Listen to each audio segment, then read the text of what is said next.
और आपका आज वीडियो में स्वागत है। आज जो वीडियो हम लेकर आए हैं उसका टाइटल है 5 reasons why Kerala is number 1 on health index। तो चलिए जानते हैं ये हेल्थ सीक्रेट्स, लेकिन इससे पहले इस वीडियो का चैनल का ओरिजिनल लिंक आपको हमारी वीडियो के डिस्क्रिप्शन मिल जाएगा। सब्सक्राइब कर, लाइक कर, शेयर कर, फॉलो करेंगे चैनल को। उसके अलावा मैं ब्लॉगिंग चैनल का लिंक इंस्टाग्राम लिंक भी हमारी वीडियो के डिस्क्रिप्शन मिल जाएगा। सब्सक्राइब कर, लाइक कर, शेयर कर, फॉलो करें। चलिए देख लेते हैं ये वीडियो। आप केरला को back waters, beaches and bananas के लिए तो जानते हैं, पर क्या कभी सोचा है why is Kerala called as spice capital of the world? Why is Kerala ranked 1 on the health index by NITI Aayog? Why is that every year 4 million people come to Kerala for some kind of medical treatment?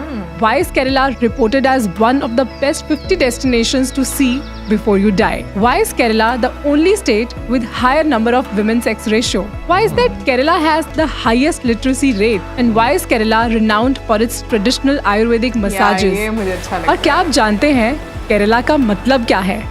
Kerala means land of coconut. Sugar ने कुछ और नहीं बोल दिया। तो इन्हीं सब सवालों के जवाब ढूंढने के लिए मैं निकल पड़ी केरला। यहाँ के छोटे छोटे विलेजेस में गई, लोगों से बातें की, कोकोनट ऑयल की मिल में गई, स्पाइसेस फैक्ट्री में गई, आयुर्वेदिक हॉस्पिटल में गई और जाने केरला के बहुत से सीक्रेट्स जो आज मैं आपके साथ शेयर करने वाली हूँ। सबसे पहले मैं आपको लेकर चलती हूँ स्पाइस मार्केट में। केरला, जिसे लैंड ऑफ स्पाइसेस भी कहा जाता है, यहाँ पे बहुत सी वैरायटी के स्पाइसेस उगते हैं। दालचीनी। यूजुअली जो मसाले आंवला, हम अपने ग्रोसरी आंवला स्टोर रीठा। से खरीदते हैं उनकी क्वालिटी इनसे कम गरम मसाला। और प्राइस इनसे ज्यादा होता है। केरला जिंजर, नटमेग, मेज, टर्मरिक, सिनेमन और क्लोव का बहुत ही बड़ा प्रोड्यूसर है और ब्लैक पेपर यानी काली मिर्च के लिए तो पूरी दुनिया में one of the highest producers Kerala ही है। केरला से ये सभी स्पाइसेस दुनिया के अलग अलग कोने में एक्सपोर्ट किए जाते हैं। इन मसालों के अंदर high amounts of anti inflammatory और एंटी ऑक्सीडेटिव प्रॉपर्टीज होती हैं। चलिए जानते हैं कुछ स्पाइसेस के बारे में। ये है ओरिजिनल जो रॉ हल्दी हमें मिलती है। इसको सुखाने के बाद ये इस तरह से हो जाती है। Highly anti oxidative and medicinal properties. Palm candy, palm sugar है ये। This is very good for the throat. खांसी, चीज़ है। जुकाम, गला खराब, थ्रोट पेन, इन्फेक्शन, उसमें अगर हम इसे खाएं तो बहुत रिलीफ मिलता है। मेंथॉल खाइए, थोड़ा खाइए। ये बनता कैसे है? कोई लीफ होता है, उसी Okay. में से ही मिलता है। तो वो कोकम है हाँ जी, जो कोकम है। फिश करीज में यूज ये- होता हाँ है। जी, हाँ जी। स्मेल देखिए, अब चख भी सकते हैं। कैसा थोड़ा- टेस्ट है? थोड़ा खट्टापन रहेगा। खाइए।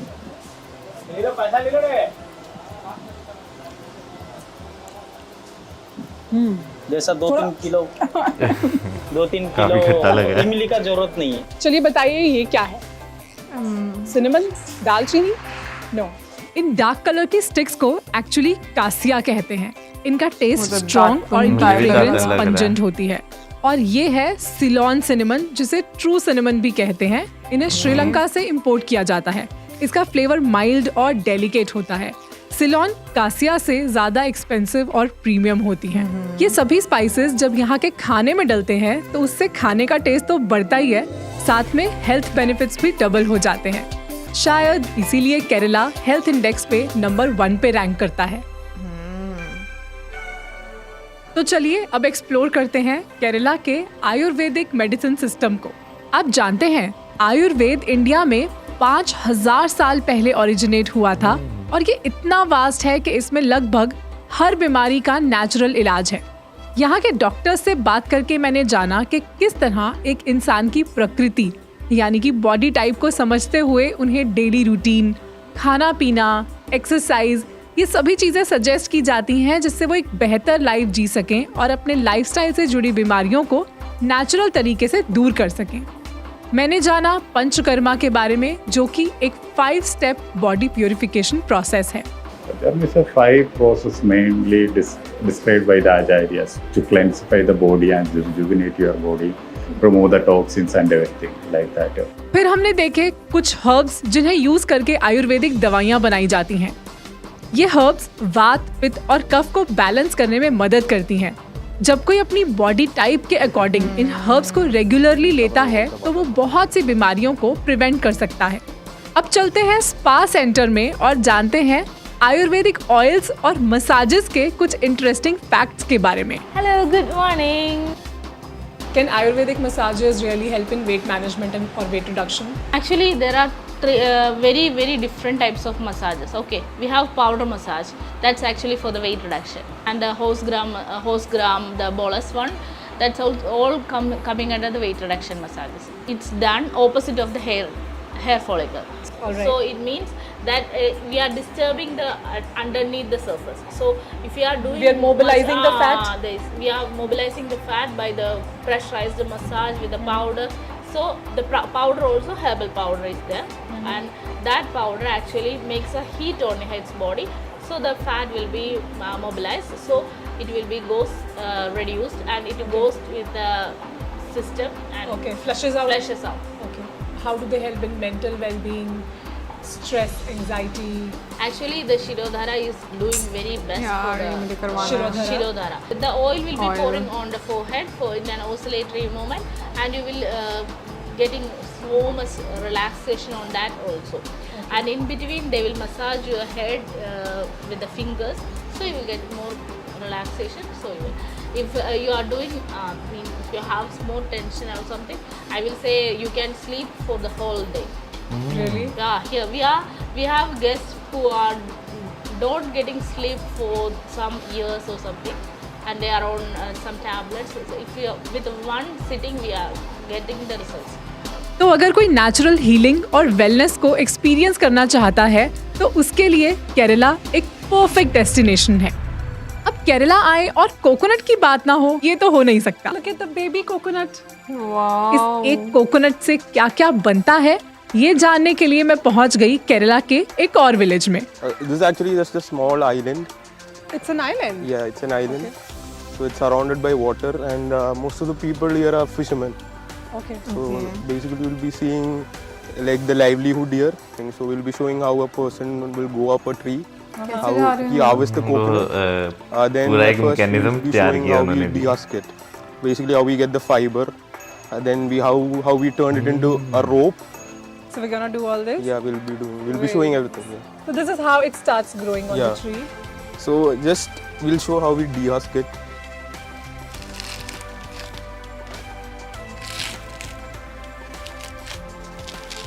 ये वो अब यहाँ वाला कोकोनट निकला अंदर से जो यहाँ पे हमें देखने को मिलता है।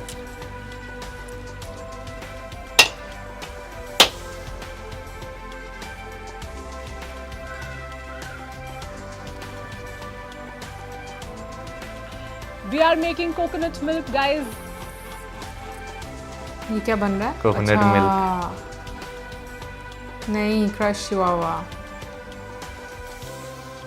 My God, it's delicious. Because the coconut that we get, I think it reaches to us after so many days, and it's just as fresh as it could be. Yeah. So it's delicious. Coconut milk ही बना रहे हैं हमें सोचो कैसा मिलता होगा हमें। इतने दिनों बाद। Guys, this is the freshest coconut milk I'm ever gonna have. बहुत मजे का होगा है ना ये पानी। Wow. It's so yummy, it's so yummy.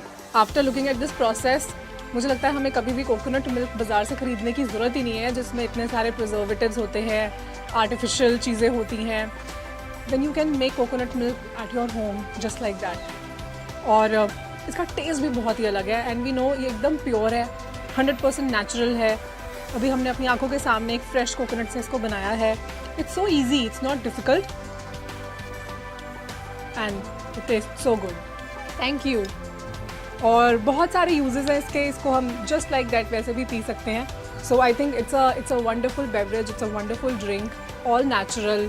You can make it for yourself and it's so delicious. Cheers.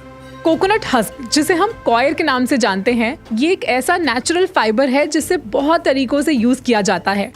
बाकी के सिंथेटिक मटेरियल्स के मुकाबले coconut husk eco friendly, 100% biodegradable और डिजीज रेजिस्टेंस भी होता है। मतलब इससे बनी चीजों पर मोल्ड, फंगस लगने का कोई खतरा नहीं है। ये हर तरह के वेदर में ड्यूरेबल रहता है और हमारे इंडियन फार्मर्स के लिए इनकम का एक बहुत ही अच्छा सोर्स भी है। There are so many uses of just one coconut. First of all the water and then the flesh, then the shell and now the husk. तो अभी हम इस नारियल से ये रोप बनाने वाले हैं। नमक चाहिए?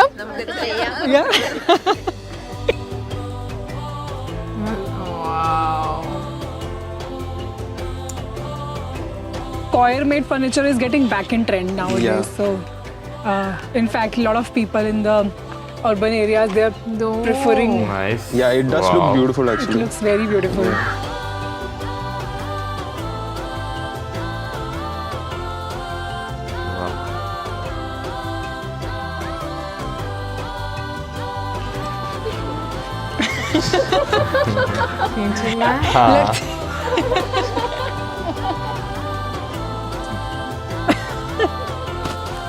Nice. Thank you.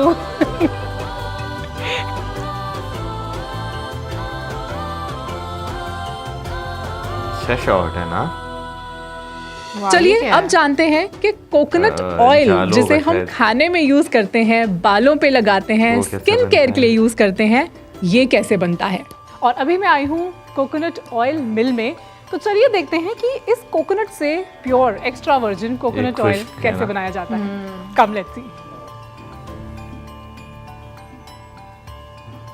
तो मेनली 2 तरह के कोकोनट ऑयल्स होते हैं। पहला होता है वर्जिन कोकोनट ऑयल, जो कि हाईएस्ट क्वालिटी का माना जाता है, बिना किसी केमिकल को यूज करके बनता है, जिसे देखने के लिए हम यहाँ आए हैं। इसमें कोकोनट का बहुत ही प्यारा फ्लेवर और खुशबू भी आती है।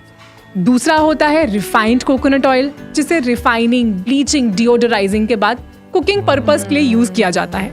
यहाँ के लोग कोकोनट ऑयल से काफी ऑब्सेस्ड हैं, खाने से लेकर सिर पे लगाने तक। और हो भी क्यों ना, कोकोनट ऑयल बालों को नेचुरली मॉइस्चराइज करता है, डैमेज से बचाता है, स्कैल्प को हेल्दी रखता है और हेयर ग्रोथ में भी हेल्प करता है। First oil inch. Okay Next pinnati. Second machine होती है. Okay, so this is the first filter First- process, Second machine. Second machine for further Same. Okay.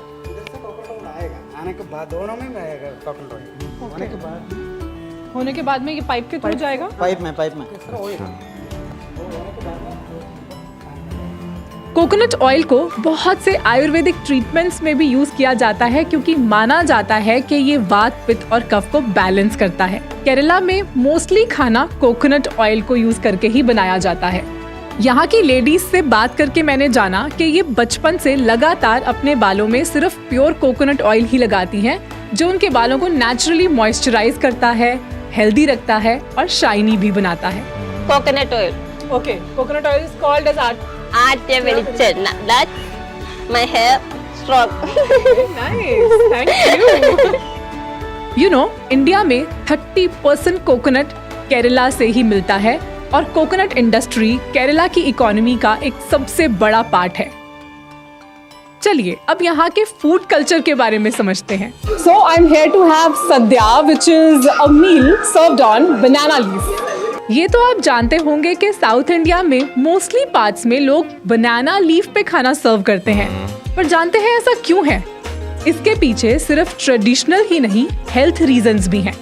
Banana leaf की एंटी बैक्टीरियल प्रॉपर्टीज होती हैं, जो कि खाने में प्रेजेंट किसी भी तरह के जर्म या इन्फेक्शन को खत्म करती हैं। इस लीफ में पॉलीफिनॉल्स होते हैं, जो कि एक तरह का नेचुरल एंटीऑक्सीडेंट्स हैं। इनके ऊपर सर्व किए हुए खाने में एक डिस्टिंक्टिव फ्लेवर ऐड हो जाता है। बनाना लीव्स इको फ्रेंडली हैं, जिन्हें डिस्पोज करना भी आसान है। केरला में तो ये आसानी से अवेलेबल होती हैं, इसलिए प्लास्टिक से बने याद है ये आपको? डिस्पोजेबल प्लेट्स की जगह banana leaf is a much better option. ये तो है यहाँ का ट्रेडिशनल वे ऑफ ईटिंग। चलिए अब मैं आपको दिखाती हूँ कि यूजुअली लोग किस तरह का खाना खाते हैं।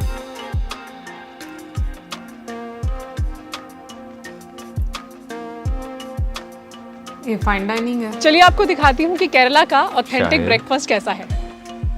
This is vada, that's ulun vada. It's called idiyappam or rice noodles, what we call. It's basically rice flour that is mixed with water and we make a dough.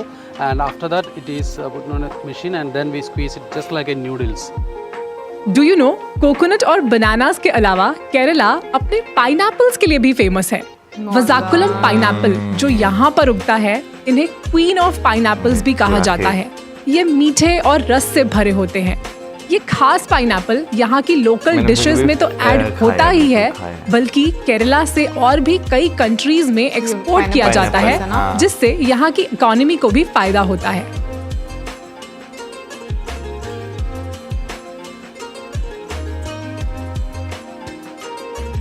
और केरला की एक्सटेंसिव कोस्ट लाइन की वजह से यहाँ का sea food cuisine भी बहुत ही rich और डाइवर्स है। केरला के सी शोर्स पे ह्यूज फिशिंग नेट्स, जिन्हें पोर्चुगीज ने 15th सेंचुरी में इंट्रोड्यूस किया था, और आज भी इन्हें मैनुअली ऑपरेट किया जाता है।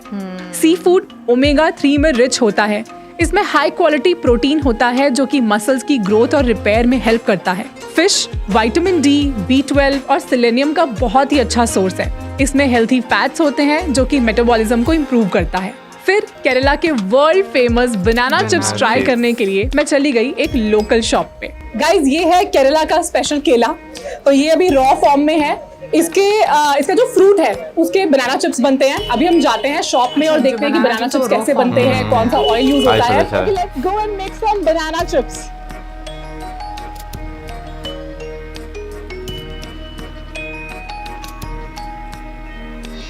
मजा आया। तो देखा आपने, केरला सिर्फ ब्यूटी, सेरेनिटी और पीस में ही नहीं बल्कि कल्चर, ट्रेडिशन और आयुर्वेद में भी रिच है। मुझे लगता है कि हर किसी को लाइफ में एक बार तो इसे एक्सपीरियंस करना ही चाहिए। और मैं उम्मीद करती हूँ कि आपने इस वीडियो के थ्रू केरला को एंजॉय किया होगा। क्या आप इस तरह की और भी वीडियोस देखना चाहेंगे? अगर हाँ तो कमेंट करके बताइए, और ये भी बताइए कि अगली बार मैं किस जगह को कवर करूँ। ब्लू येलो का कॉम्बिनेशन। भाई आज से पहले जो है ना, मुझे केरला के बारे में यही पता था, द लैंड ऑफ गॉड्स या गॉड्स ओन कंट्री जो है उसे कहा जाता है, लेकिन जो है लैंड ऑफ कोकोनट भी कहा जाता है, ये मेरे लिए जो है वो चीज़ नहीं थी। हालांकि ये पता है भाई आपको जो है ना, साउथ इंडिया में कोकोनट की जो है एक काफ़ी ज़्यादा प्रोडक्शन जो है वो नज़र आती है, लेकिन उसके अलावा आज की वीडियो में और भी काफ़ी सारी चीज़ें में पता चली हैं। आई थिंक स्पाइसेस के बारे में तो हमें पता ही होगा, हाँ, स्पाइसेस को तो ढूंढते ढूंढते पोर्चुगीज पहुंचे थे यहाँ पे। एग्जैक्टली, वही तो कह रही हूँ, उसको तो हम लोग नहीं भूल सकते। बट मैं ये बात बोलूँगी कि बहुत सारे स्पाइसेस के बारे में मुझे लगता है कि पूरी दुनिया को उनके बारे में नहीं पता होगा जितना कि इंडियंस को पता होगा, क्योंकि सीरियसली बहुत डिफरेंट चीज़ें में देखने को मिलती हैं। बहुत सारी ऐसी चीज़ें हैं जो स्टिल हम लोग गलत नाम ले लेते हैं कि इस स्पाइस का नाम ये होगा। बट मुझे ना कुछ चीज़ें मैं कहूँगी कि मुझे बड़ा इंटरेस्ट है उनमें। लाइक एक तो जैसे आयुर्वेद के मुताबिक थ्री टाइप्स ऑफ बॉडी। हाँ, मसाज तो नो डाउट मैं उसकी तरफ तो जरूर मैं भी करवाना चाहूंगा। मेरी ये चीज में बहुत ज्यादा वो जो है ना स्ट्रेस रहता है आजकल।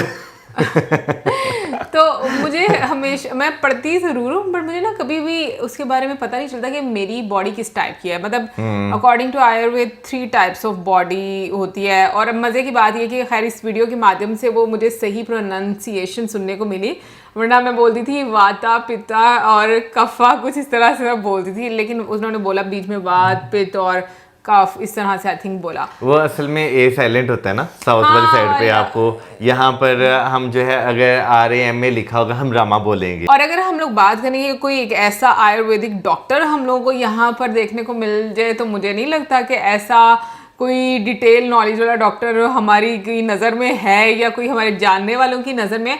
क्योंकि ये चीज़ हकीकत है कि इंडिया में जितना आपको डिटेल में चीज़ें अकॉर्डिंग टू फूड, फिर उसके अलावा जैसे मसाज का हम लोगों ने देखा है, डिफरेंट चीज़ों को लेकर एक ट्रीटमेंट आपको देखने को मिलता है ना, ये चीज़ें आपको मतलब बाकी दुनिया में मुझे लगता है कम ही देखने को मिलती है। क्योंकि अगर मैं बात करूँ ना, आप एलोपैथिक चीज़ों की बात करो तो उसमें तो मुझे लगता है कि वो बस उनके पास एक ही सोल्यूशन होता है हर चीज़ का, कि बस इनको काट कूट के इधर फेंक दो, ठीक है ना, मतलब वो हिस्सा ही उतार दो और उसके बाद मतलब उनके पास यही ट्रीटमेंट मेडिसिन वगैरह जो है वो दे दो। खैर मैं किसी को वो नहीं कर रही, लेकिन ये कि मैंने देखा कि आयुर्वेदिक में आपको उसमें अगर एंशियंट टाइम से अगर हम लोग देखें तो चीज़ें मतलब जड़ी बूटियाँ इस तरह से इस्तेमाल की जाती थी वूंड पर कि वो सही हो जाया करता था। यार जड़ी बूटियों के साथ साथ अगर आप देखें, जैसे हम पुराने जो लोग हैं उनसे सुनते हैं कि भाई अगर आपका कोई जख्म इस तरह का होता था, फोड़ा बन जाता था, हाँ। रेशा हो जाता था, तो वहाँ पे वो जोंक जो होती है वो लगाई जाती थी ताकि वो वहाँ से जो गंध है वो चूस लें। इनफैक्ट मैंने अभी भी सुना है कि इंडिया में मतलब जो कैंसर का ट्रीटमेंट है वो इस तरह से होता है कि मतलब जो मैंने भी सुना है ना, मतलब वो हाँ। ऐसे सक कर लेती है वो लंप को, और फिर क्योंकि बेसिकली लंप होती हैं जो कि प्रॉब्लम क्रिएट करती है। हाँ। वैसे कुछ दिन पहले मेरी अब्बू से बात हो रही थी और अब्बू भी मुझे बता रहे थे कि उनके बचपन में क्या होता था। अभी यहाँ पे कोकोनट वो देखने को मिला ना, उससे उन्होंने एक रस्सी भी बनाई। बिल्कुल। तो जूट भी इसी से बनता होगा फिर क्या, मतलब मुझे नहीं पता भाई, आई डोंट नो, लेकिन खैर नहीं, मेरा नहीं ख्याल। अच्छा चलो, लेकिन ये उसी टाइप का भुरभुरा सा ही लग रहा था ना। तो मेरे अब्बू ने ये बताया कि जब उनके बचपन में कोई जख्म वगैरह उनको होता था, जैसे उन्होंने बोल दिया कि फोड़ा छोड़ा निकलता था ना, तो वो क्या करते थे कि वो जूट को ना जलाकर तो उसकी राख उसके ऊपर डाल दिया करते थे, और पता नहीं ऑयल के साथ, तो वो चीज़ वहाँ से बिल्कुल सही हो जाए भाई ये। और फिर उसके बाद जो है ना, वो भी मैंने सुना है कि जैसे लोगों को मुंह पे छाले बन जाते हैं मुंह के अंदर वाली साइड पे, तो अब तो क्या नाम लेते हैं, बहुत सारी वो क्रीम्स आई हुई हैं, 2-2 3-3 दिन लगाओ तो फिर आपको कहीं जाके सुकून मिलता है। तो वो किसी ने मुझे बताया था कि वो होता है ना तवा, उसकी जो कालक होती है, उसको उतार के जो है ना वहाँ पे लगेगा, दर्द तो काफ़ी महसूस होती है, लेकिन जो है ना वो एक दिन में सही हो जाता है। इवन के मुझे ये याद है कि बचपन में ना एक आंटी हुआ करती थी जो कि बच्चों के गले खराब होते थे ना, तो वो पता नहीं राख से उनके गलों में कुछ लगाती होती थी, हाँ, और फिर उनका गला जो है ना वो सही हो जाया करता था। मतलब अभी भी कुछ लोग लगाते हैं, मतलब इतनी सारी चीजें हुआ करती थी। मुझे नहीं पता कि ये सही थी नहीं थी, लेकिन इनका असर जरूर जो है वो और मैं एक चीज़ है कि आज के टाइम में पहले के टाइम में आपको ये भी एक फ़र्क देखने को मिलता है कि पहले के लोग हैं वो नब्ज़ पकड़ के बता देते थे क्या मसला है, या क्या ना जैसे गले पड़े होना, ठीक है ना। आजकल तो पता ही नहीं चलता कि भाई गले पड़े नहीं पड़े हुए, वो तो यूँ ऑपरेट करवाना पड़ता है, वो यूँ पकड़ के दिखा देते हैं और वो मसाज करते हैं तो सही हो जाता था। अच्छा, और भाई वही सॉरी, फिर आपकी वाली बात आ गई, काट कूट के भाई बस ठीक है, हो गया सारा। अब मसाज की मैं बात करना थी, जैसे ये आयुर्वेदिक सेंटर मतलब साउथ वाली साइड पर आपको काफ़ी ज़्यादा देखने को मिलते हैं। सो ये स्पेशली जो ऑयल वाला, जिस तरीके से वो माथे पर ऑयल पूरा डालते हैं ना, सीरियसली मैं लाइफ में एक मिनट ऐसा एक्सपीरियंस करना चाहती हूँ, क्योंकि मुझे लगता है कि आपको बहुत बहुत सुकून मिलेगा। एंड आई थिंक कोई एक प्रॉपर आयुर्वेदिक प्लेस है साउथ में जो कि बहुत बड़ी जगह बनी हुई है और जहाँ पर डिफरेंट एक्टिविटीज होती हैं। मेरा ख्याल है कि अगर योगा सेंटर्स की बात की जाए या आश्रम्स की बात की जाए तो आपको ये चीज़ जो है वो नज़र आती है वहाँ पे कि वहाँ पे आयुर्वेदिक आपके इलाज जो है वो किए जाते हैं। ट्रीटमेंट की बात नहीं कर रही, बट ऐसी एक्टिविटीज़ और साथ में मसाज, इस तरह की सारी चीज़ों की बात कर रही हूँ कि वो सारा होता है। बाकी कोकोनट की अगर बात की जाए तो भाई हमने जो यहाँ पे कोकोनट खाया हुआ है वो इसी तरह का ब्राउन के अंदर से जो है वो कोकोनट निकलता है और हम वो जो है वो इस्तेमाल करते हैं, लेकिन आजकल के टाइम में वो भी बहुत ज़्यादा पाकिस्तान में एक्सपेंसिव हो गया हुआ है। लेकिन उसके अलावा जो बाकी उसके कोकोनट मिल्क आपने कभी पिया? नहीं, मैंने भी वैसे कभी ट्राई नहीं किया। पानी तो कोकोनट का हमने काफ़ी बार जो है वो पिया है, वो मज़े का होता है, लेकिन फिर वही बात आ जाती है कि एक फ्रेश जिस जगह पर जो है वो चीज़ उगी है वहाँ से जाकर खाना, और एक जो है यहाँ तक पहुँचते पहुँचते काफ़ी ज़्यादा उस पर जो है आपको चीज़ें जो है केमिकल्स वगैरह लगा कर जो है प्रिजर्व किया जाता है, तो टेस्ट में फ़र्क आ जाता है। और फिर देखो वहाँ के लोग कितनी चीज़ें बनाते हैं यार, उससे मतलब कि रस्सियाँ बना रहे हैं, उसके अलावा डेकोरेशन पीसेस बन रहे हैं, कुर्सियाँ बन रही हैं। बिल्कुल, और देखो वो स्वस्थ भी नज़र आ रहा है। लाइक मतलब अगर वाकई में उनको देखो, बाल वगैरह देखो तो उनके बाल ज़्यादा थिक और अच्छे दिख रहे हैं, खाने पीने में हर जगह, मतलब आप जिस तरीके से आप इस्तेमाल करते हो। सही बात है। और हम जो लोग शहरों के आदी हैं भाई, डिफरेंट सहूलतों के आदी हैं, उन्हें जवानी में दर्द देखे दर्द हो रही है, दर्द जवानी में लगी हुई है। और फूड को लेकर बात करें तो मुझे वैसे साउथ इंडियन फूड पसंद है, ये आपको मैंने बहुत दफ़ा बताया हुआ है, आई डोंट नो, बट मुझे बहुत अच्छा लगता है, स्पेशली रवायती तरीका बनाना लीफ पर मुझे बहुत पसंद आता है। लेकिन उसकी कितनी अफादियत है, मुझे ये पता था कि लाइक ये हेल्थ के लिए अच्छा होता है, बट इतनी अफादियत है ये मुझे नहीं पता था। खैर एनीवे, ओवरऑल मैं कहूँगी बहुत अच्छी वीडियो थी एंड आई होप आप लोगों को भी अच्छी लगी होगी। और इसी के साथ मेरे video like, subscribe, share, good bye.